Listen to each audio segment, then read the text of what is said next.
What's up, and welcome back to another episode of Keeping Up with the Commanders. I'm your host, Mason Kinnahan, and in this week's episode, we're going to be looking at Washington's 25-24 loss to the Chicago Bears. The Bears improved to 3-2 on the year. Washington falls to 3-3, and still have not won back-to-back games this season. It has gone win-loss, win-loss, win-loss in the first 6 weeks for the Commanders. There's a lot to talk about in this game. First things first, though, if I sound a little congested, it's because I am. I've been recovering from a little bit of a cold over the weekend, so I am a little bit congested. So apologies for the audio quality, being a little bit lower than usual, or sounding a little bit lower than usual. But we still got a great game to go over. Yes, Washington lost, but this is just another one-possession classic that the Commanders have been in over the last 2 seasons, or season plus now, in the Dan Quinn era. There was a lot to talk about. Let's look at the first read here. I think the first thing, of course, is the turnovers, right?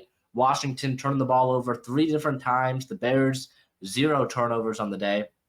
The Bears had that missed kick, which you can maybe count as a turnover on downs, but Washington ultimately unable to capitalize on the Bears' mistakes. The Bears also had so many penalties in this game, 9 penalties for 84 yards, and it felt like a lot of them came in crucial downs and distances that kind of set the Bears back and ended drives for Chicago throughout this game. So Washington had many chances on breaking away. The Commanders, with the turnovers early on, were down 13-0, but they were able to come back. They took the lead 14-13 in the third quarter, ultimately had an 8-point lead with about 11 minutes to go in the game, and threw the game away. They straight up threw the game away. Chicago scored the last 11 points after that, or scored the last, what was it? It was some amount of points. They scored some amount of points after that, and ultimately Washington lost. So a crushing defeat, knowing that you had the opportunity to not only win this game today, but improve to 4-2 on the year. I believe with a win today, you would be first place in the NFC East as well, with the Eagles lost to the New York Giants. So it's a crushing defeat for Washington, who now are 3-3 on the year and currently would be out of the playoff picture if the season ended today. There's definitely a lot to go over. Washington was without Terry McLaurin, was without Noah Brown, was without all the other guys, Austin Eckler, Will Harris, Jonathan Jones, Javonte Jean-Baptiste, pretty much all the other players that they've been without for majority of this season. And then they were also Dorrance Armstrong, who had a pretty solid night. He had a sack. He led the team in pressures on the night. He was in and out with a hamstring injury, especially in that fourth quarter. He was out for majority of that, and it really could feel the impact as Washington could not pressure Caleb Williams throughout down the stretch of this game. They also couldn't stop the run either, which we'll get to in a little bit. But it's a crushing defeat, really. It looked like a great atmosphere in Landover at Northwest Stadium. You had the spear with Darrell Green going. Hopefully that can become a tradition, because I thought that was pretty cool. Again, not exactly. I don't know how the spear kind of connects to the Commanders brand, but it looks cool to me, so I enjoy it. And you had the light show as well throughout the intros and everything. You had the light wristbands that they were handing out as well. So it was a really cool atmosphere in Landover heading into Monday Night Football, and Washington ultimately throwing this game away. It was a who wants to lose more situation between the Chicago Bears and the Washington Commanders, really. The Bears, even though they didn't turn the ball over, it really felt like they were trying to give the game away.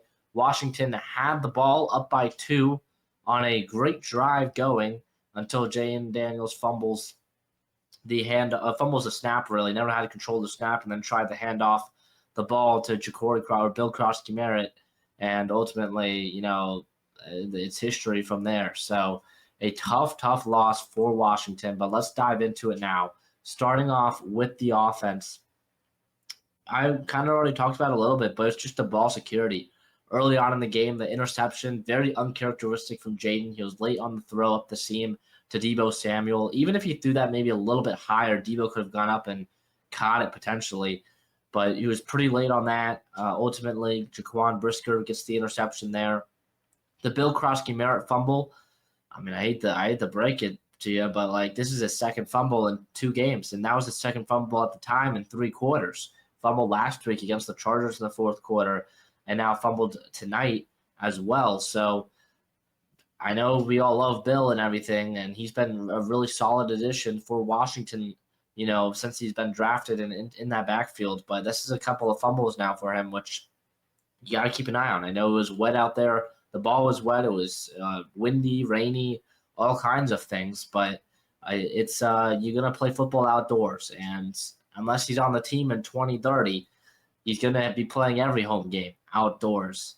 And with outdoor games, it comes with weather. So it's just something that Bill Krosky-Merritt's going to have to deal with. And a couple of fumbles early on here in his career, you don't exactly love to see that. If you want to, build confidence in that guy and make him that lead back for Washington for the rest of the season. In other news as well, or another takeaways, I thought Chris Moore early on in this game looked great. That touchdown catch he had was incredible in that first half, and he really got the offense going early on. Kind of opened up some of the stuff for those younger wide receivers like Luke McCaffrey, who had a touchdown of his own, and Jalen Lane as well, who had a big catch. I loved what I saw out of those guys.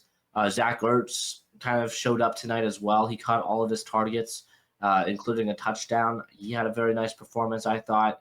You can tell this season with Ertz, he's kind of maybe taken a little bit of a step back in terms of his speed and stuff coming out of his release and stuff like that.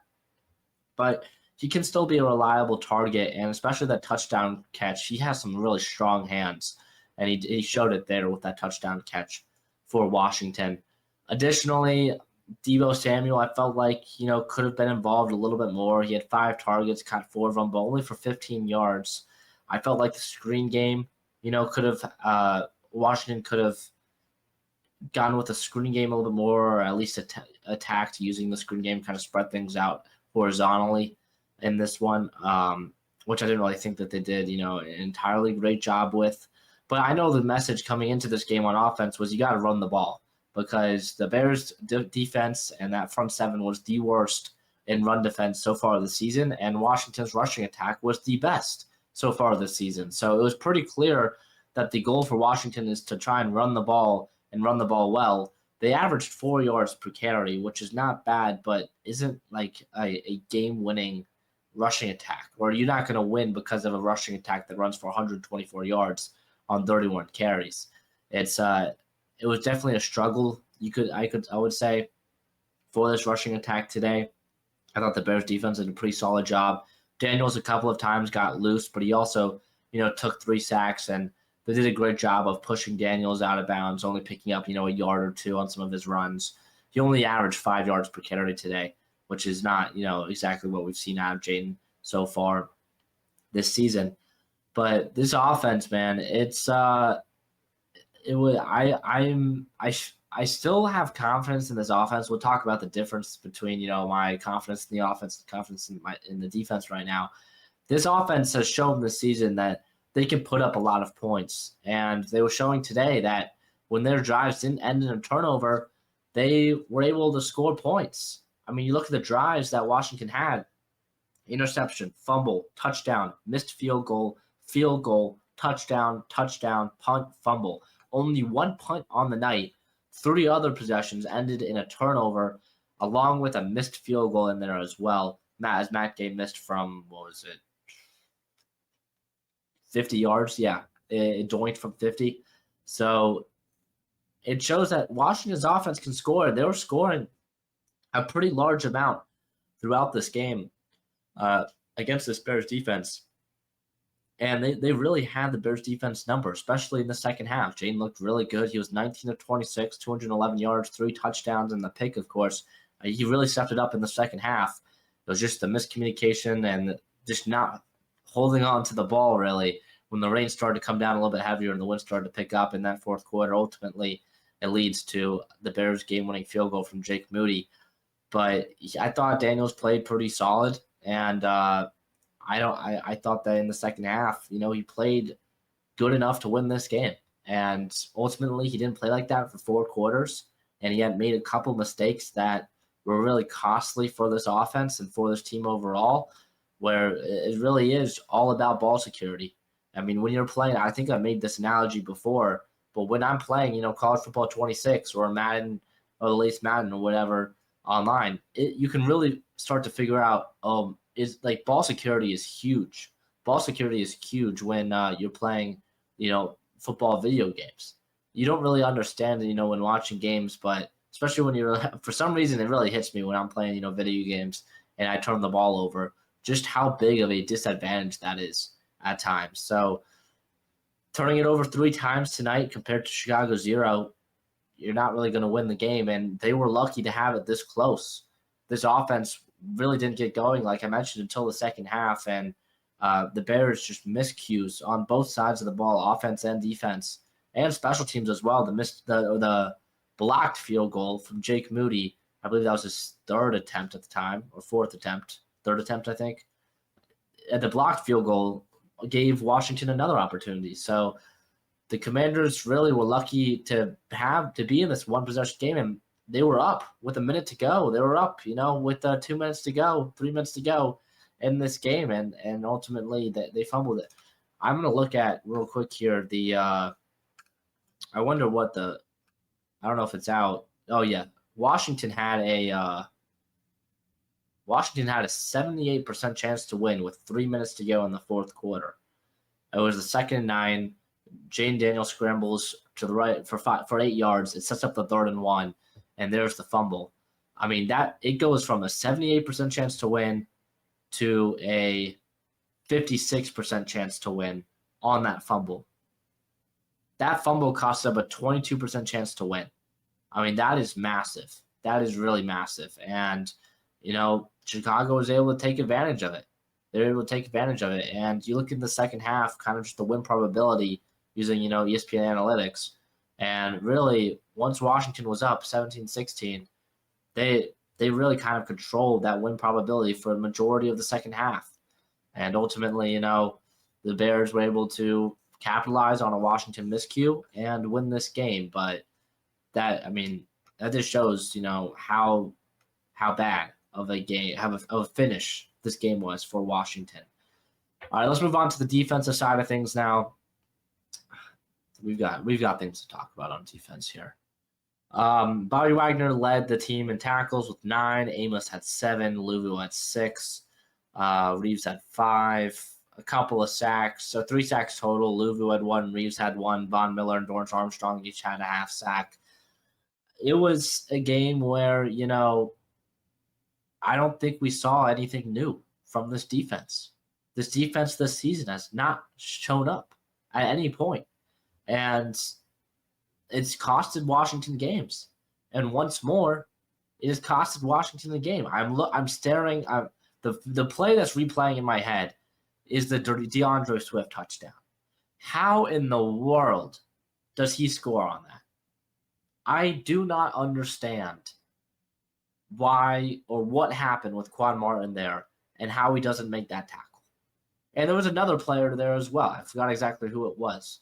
But there was another player as well who just took a horrible angle at Swift, and Swift was gone. I think it was Lattimore, I want to say, who was in the area as well.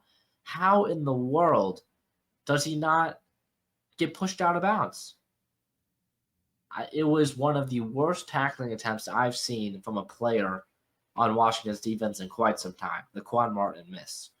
And, he's had, an okay start to the season. This one, though, is super costly, and he knows it. I'm not going to harp on it too much. We all know he should have made that tackle. But that missed tackle, was super costly in the end of this game. And ultimately, it kept the Bears in it. It really kept the Bears in it.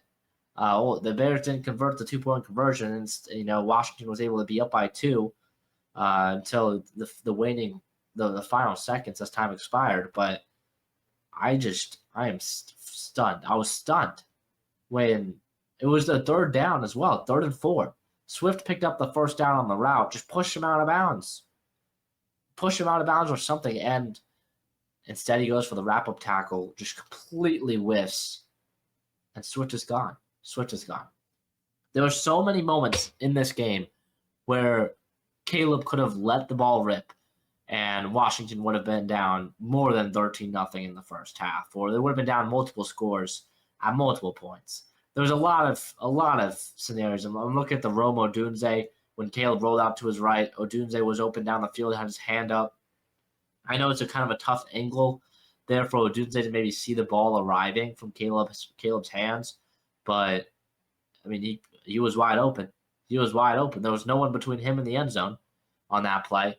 There was a couple of other moments as well where this coverage was just horrific, and ultimately Washington was able to get away with it because Caleb didn't see it down the field. So it wasn't even a great performance from Caleb tonight, and I mean, like Bears fans would say it too. This wasn't one of the best Caleb performances so far. It was 17 of 29, 252 yards, a touchdown, no picks. He took 3 sacks. It wasn't even a great night from Caleb. Like it was probably an average night, maybe a slightly below average night, but was not his best. And he gave Washington's defense opportunities. Also, the penalties on the Bears on the offensive line. There were so many ticky-tacky penalties on the Bears throughout this game. Which, if I was a Bears fan, I would have been pissed. But as reporting here is Washington. From Washington's side, point of view, you would take those, and you got to capitalize on those. And definitely sucks that Washington wasn't able to capitalize on a lot of them, and ultimately kept the Bears in the game, and ultimately the Bears ended up winning. Now, for this defense overall, I mentioned it already, but it's the same stuff we've seen this entire season. The secondary hasn't shown that it's improved. Now, there's some bright spots, like Trey Amos, I thought had a pretty solid night, especially in that first half. But Lattimore, I didn't hear his name at all tonight, which I think is actually a good thing, more than not, because I feel like anytime we hear his name, it's not like he's making a good play. And then Sanders still has kind of not been off to the hottest of starts this season either. And, the injuries. Missing Will Harris is huge. I thought Darnell Savage had a nice tackle, but ultimately he was kind of a liability. The linebackers were kind of a liability when they weren't moving downhill, which has been the problem with them ever since they got on this team, Wagner and Louvu. When they're not moving downhill, stopping the run, or when they're not, stopping a screenplay, they've been a liability in coverage. They've been a liability in taking angles when against, ball carriers that are quicker than them. It's been a problem with them since the start, and once more, it's because it's that problem again. It's the problem again. So, here's the thing. Like with this offense, like I said, the offense, I have confidence in them that they'll be back, they'll be improved. This was Jaden's worst game of his career, in my opinion, by a good amount. I feel like I said that a couple of weeks ago, which probably isn't a good thing either. I think against the Falcons? Or it was against the Packers. Yeah, because he didn't play against the Falcons. Yeah, it was against the Packers. And now Jaden was hurt in that game, in the middle of it. But that was Jaden's worst game of his career. And then today, it was Jaden's worst game of his career again. And he still threw for 3 touchdowns. But it was the game-changing plays. The interception early on, and then not handling the snap correctly. I actually don't know if I would say this is Jaden's worst game of his career, because he did keep them, in the game in terms of offensively. So I'd actually take that back. But it wasn't a pretty game from him, and he made a couple, the 2 mistakes he did make were super costly in this game. So, I'll see if I can find the change of win percentage on that interception. But it was pretty bad. Let's see. Was it here? Yeah, he goes from 65% chance to win to a 52% chance to win. So just on those 2 plays, the fumble and the interception for Jane Daniels, Washington lost 35% chance to win, if that makes sense. They lost about 20% on the fumble Yeah, about 20% on the fumble. And then they lost about 10% early on in the game, 13% exactly, on his interception. So analytically, like those plays were huge in this game and were just game changers. So it was a very rough night in the secondary from Jaden and from this defense overall. And then also they couldn't stop the run. They really couldn't stop the run. DeAndre Swift ran for over 100 yards. Again, he had 67 yards as well through the air. So it was a very disappointing performance on a majority of levels for this defense again, which is it's every week. It's every week. I feel like it's almost worse than last year in some ways. Like this defense has oh my goodness, regressed, I would say, than compared to last season. So I got nothing much else to say. Final thoughts here before we wrap up. Another one possession loss for Washington, now 0-2 on the year in one possession games. Once more, last year, the big knack against Washington was saying, they were 8-3 in one possession games last year. This year, they're 0-2. So you could say they're regressing to the mean. I think it's a valid point. I think it's really a valid point. It is shown historically that having a great year with a lot of one possession wins, like those usually, next year those teams usually regress, at least in the one possession wins column. And so far this season, Washington is 0-2 in one possession games. They lost to let me find it. Was the Packers? No, they lost to the Falcons in a one possession game, and they lost to the Bears in a one possession game. So just a couple of very unfortunate games. You could say maybe it's unlucky, but Washington ultimately picks up another loss, and they're now 3-3 on the year with an NFC East, by the way, that felt wide open. Washington had an opportunity to take the division lead with a win tonight, and ultimately they can't do it. And now next week, you've got a really crucial division game on a short week against the Dallas Cowboys, a national televised game. By the way, the next 6 games for the Commanders. The next 6 games for the Commanders are all nationally televised. So the world's going to be watching. The world's going to be watching Jane Daniels and the Commanders. What are they going to do in this next stretch? You've got at Dallas, at Kansas City, Seattle on Sunday Night Football, Lions at home, and the Dolphins in Madrid, and then Broncos on Sunday Night Football. That's a very tough stretch of games. And Washington better be ready for it. They better be ready for it. All right.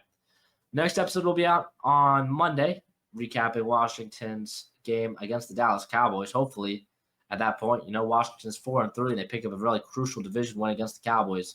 I feel like that game's going to be a shootout. 2 defenses that are very not good, 2 offenses that are very, very good in that one. But that'll wrap it up for this week's episode of Keeping Up with the Commanders. I've been your host, Mason Kinnahan. See you guys in the next one. Peace.